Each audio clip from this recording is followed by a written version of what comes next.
All right, let's talk about sense switches inside LS-Dyna this week. It's going to be a very simple tool, very short video this week, but it's going to be a very useful one that we're going to be looking at.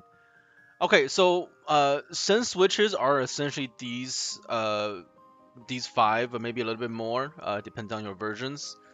Command that you can send to a LS-Dyna job while it's solving, right? So while it's solving, if you send a sense switch, it will actually kill the job. Sometimes write some data and then continue the job. Um, um, um, Basically let you do things while the job itself is solving. This can actually be pretty convenient in certain situations.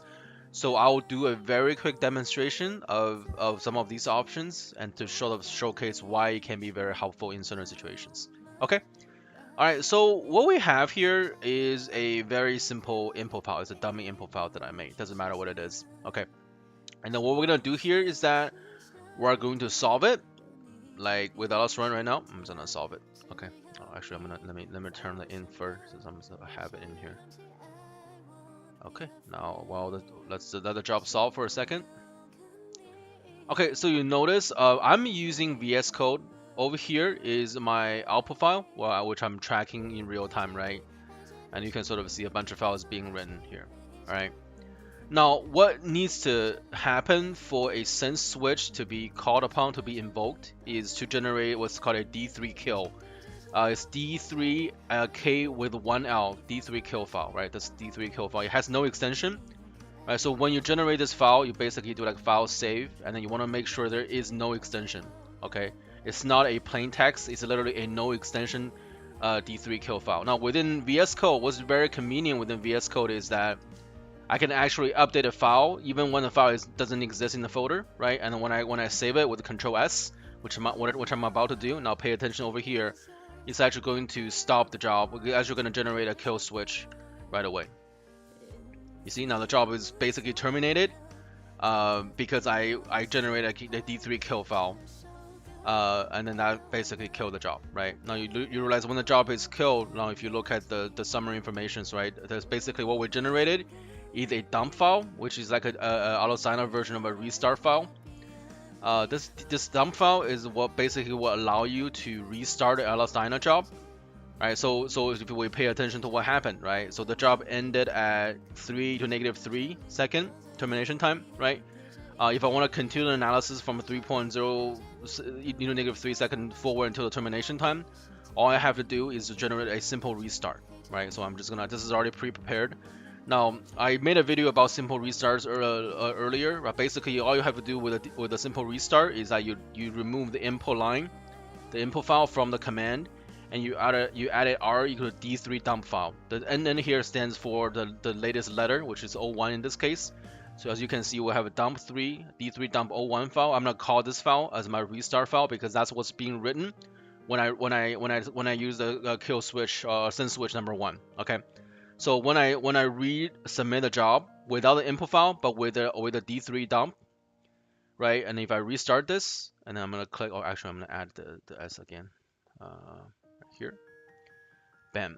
And then what you'll notice is that the job will actually continue from the place where it was left off, right?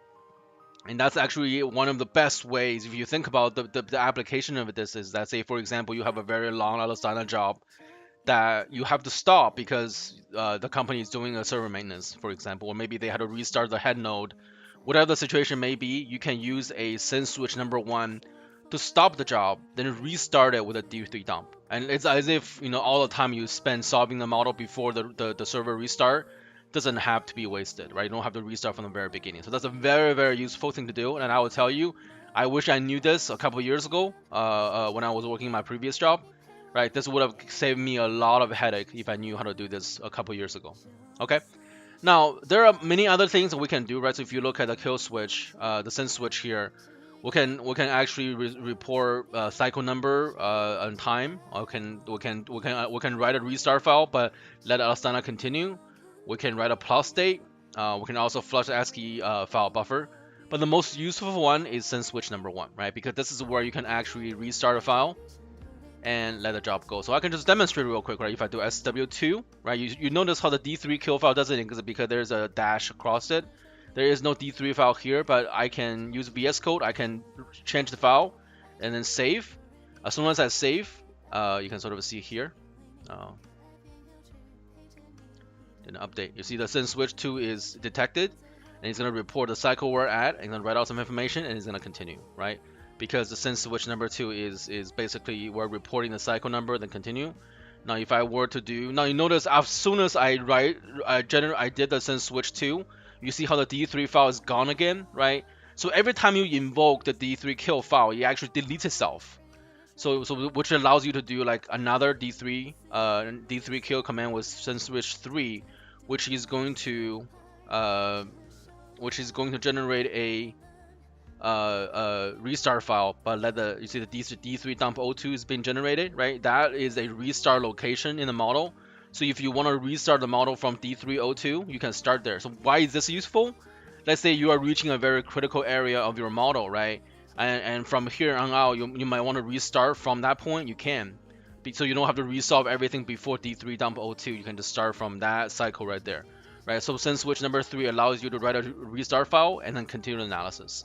So and then you can always come back to this point and then resolve the model, right? From that point forward. Very, very useful if you think about the application where this can happen.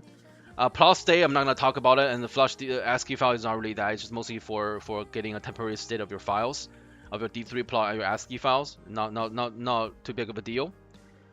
We can also write use a command file, which is actually gonna do a switch 2 and then write to a status out. Also not that useful. But the switch 1, 2, 3 are very useful stuff to think about. Okay, that will be all the video for this week. Thank you very much.